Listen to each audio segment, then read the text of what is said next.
इंसान जन्म लेने से पहले 9 महीने अपनी माँ के गर्भ में समय व्यतीत करता है। बच्चा जब माँ के गर्भ में पहली बार आता है तो माँ उस बच्चे के इस मृत्यु लोक में आने से पहले ही कई सपने बुनने लगती है। लेकिन क्या आप जानते हैं कि बच्चा अपने माँ के गर्भ में क्या सोचता है और उसे गर्भ में क्या सजा भोगनी पड़ती है? अगर नहीं तो इस वीडियो को अंत तक जरूर देखें, क्योंकि गरुड़ पुराण में जीवन मृत्यु, स्वर्ग नरक, पाप पुण्य, मोक्ष पाने के उपाय आदि के साथ यह भी बताया गया है कि शिशु को माता के गर्भ में क्या क्या कष्ट भोगने पड़ते हैं और वह किस प्रकार भगवान का स्मरण करता है। शिशु माँ के गर्भ में क्या महसूस करता है, उस समय उसके मन एवं मस्तिष्क में क्या क्या बातें चलती हैं। नमस्कार दर्शकों, द डिवाइन टेल्स पर आपका स्वागत है। गरुड़ पुराण के धर्मकांड के प्रेत कल्प अध्याय में पक्षीराज गरुड़ जब भगवान विष्णु से पूछते हैं कि हे प्रभु, जब कोई आत्मा दूसरा शरीर धारण करने से पहले अपनी माँ के गर्भ में होती है तो वह कैसा महसूस करती है, कृपया मुझे विस्तार से बताइए। तब भगवान विष्णु गरुड़ से कहते हैं, हे गरुड़, गर्भस्थ जीव को अपने पूर्व जन्मों का ज्ञान रहता है। वह वहां स्मरण करता है कि आयु के समाप्त होने पर शरीर का परित्याग करके अब मैं मलादि में रहने वाले छोटे छोटे कृमि या कीटाणुओं की एक विशेष योनि में स्थित हूं। पहले मैं सरक कर चलने वाले सर्पादि की योनि में पहुंचा, फिर मच्छर हो गया था, उसके बाद 4 पैरों वाला अभ्र या वृषभ नामक पशु बन गया था अथवा जंगली सुकर की योनि में प्रविष्ट था। इस प्रकार गर्भ में रहते हुए उस जीवात्मा को पूर्ण ज्ञान रहता है, किंतु उत्पन्न होते ही वह तत्काल उसे भूल जाता है। उसे याद आता है कि मैं दूसरे को चलने का विचार करता रहा। मैंने शरीर की रक्षा के लिए धर्म का परित्याग करके द्वित, छल, कपट और चोर वृत्ति का आश्रय लिया।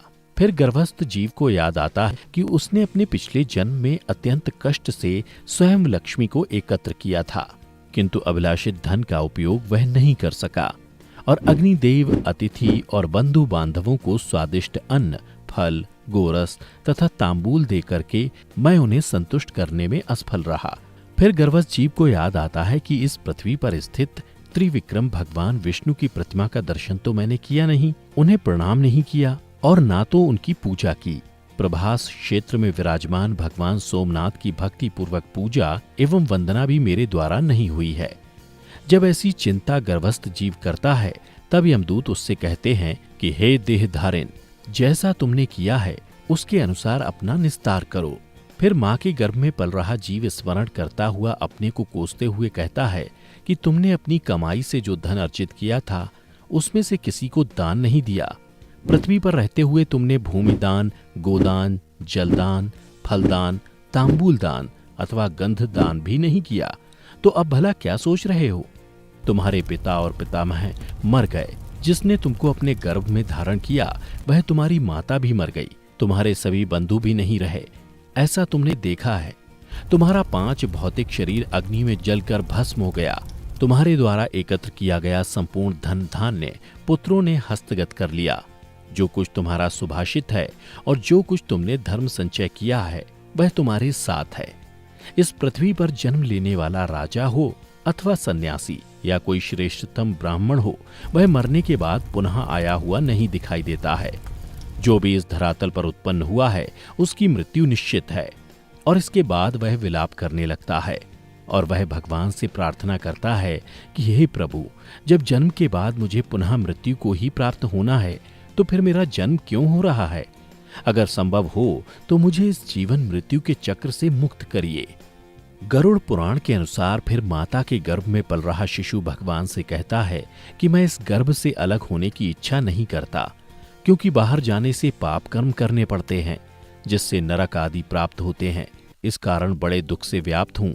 फिर भी दुख रहित हो आपके चरण का आश्रय लेकर मैं आत्मा का संसार से उद्धार करूंगा। माता के गर्भ में पूरे 9 महीने शिशु भगवान से प्रार्थना ही करता है, लेकिन यह समय पूरा होते ही जब प्रसूति के समय वायु से तत्काल बाहर निकलता है तो उसे कुछ याद नहीं रहता। साइंस के अनुसार मां के गर्भ से बाहर आने वाले शिशु को काफी पीड़ा का सामना करना पड़ता है, जिसके कारण उसके मस्तिष्क पर काफी जोर पड़ता है। शायद यही कारण है कि उसे कुछ भी याद नहीं रहता। लेकिन गरुड़ पुराण के अनुसार प्रसूति की हवा से जैसे ही श्वास लेता हुआ शिशु माता के गर्भ से बाहर निकलता है तो उसे किसी बात का ज्ञान भी नहीं रहता। गर्भ से अलग होकर वह ज्ञान रहित हो जाता है। इसी कारण जन्म के समय वह रोता है। इन सब के अलावा गरुड़ पुराण में भगवान विष्णु ने यह भी बताया है कि जब शिशु गर्भ में 6 मास का हो जाता है तो वह भूख प्यास को महसूस करने लगता है और माता के गर्भ में अपना स्थान बदलने के लायक भी हो जाता है। तब वह कुछ कष्ट भी भोगता है। माता जो भी खाने के रूप में ग्रहण करती है वह उसकी कोमल त्वचा से होकर गुजरता है और इन कष्टों के कारण कई बार शिशु माता के गर्भ में ही बेहोश हो जाता है। 6 मास के बाद शिशु का मस्तक नीचे की ओर और पैर ऊपर हो जाते हैं। ऐसी स्थिति में वह चाहकर भी इधर उधर हिल नहीं सकता। वह खुद को एक पिंजरे में बंद किए पक्षी की तरह महसूस करता है। ऐसे में शिशु ईश्वर की स्तुति करने लगता है और कहता है कि हे लक्ष्मीपति, जगदाधार, संसार को पालने वाले भगवान विष्णु का मैं शरणागत होता हूँ। हे भगवान, इस योनि से अलग हो तुम्हारे चरणों का स्मरण कर फिर ऐसे उपाय करूंगा जिससे मैं मुक्ति को प्राप्त कर सकूं। इसके बाद अपने आसपास गंदगी देख वह फिर से भगवान से प्रार्थना करता है और कहता है, हे भगवान, मुझे कब बाहर निकालोगे? सभी पर दया करने वाले ईश्वर ने मुझे ये ज्ञान दिया है। उस ईश्वर की मैं शरण में जाता हूँ, इसलिए मेरा पुनः जन्म मरण होना उचित नहीं है। और अंत में भगवान विष्णु पक्षीराज गरुड़ से कहते हैं कि यही कारण है कि गर्भ में पहुंचकर जो जीवात्मा जैसा चिंतन करता है, शरीरधारी वैसा ही जन्म लेकर बालक, युवा और वृद्ध होता है। यदि गर्भ में सोची गई बात सांसारिक व्याह मोह के कारण विस्मृत हो जाती है तो पुनः मृत्यु काल में उसकी याद आ जाती है। यदि शरीर के नष्ट होने पर वह हृदय में ही रह गई है तो पुनः गर्भ में जाने पर उसका स्मरण होना निश्चित है। तो दर्शकों, उम्मीद करता हूं कि आपको हमारी ये वीडियो पसंद आई होगी। अगर पसंद आई हो तो ज़्यादा से ज़्यादा लाइक और शेयर करें और अगर आप हमारे चैनल को अभी तक आपने सब्सक्राइब नहीं किया है तो अभी सब्सक्राइब कर लें। और हाँ, अगर आप हमारा ये वीडियो फेसबुक पर देख रहे हैं तो हमारे फेसबुक पेज को भी लाइक करें। आज की वीडियो में फिलहाल इतना ही। अब हमें दें इजाज़त। वीडियो को अंत तक देखने के लिए आपका बहुत बहुत शुक्रिया।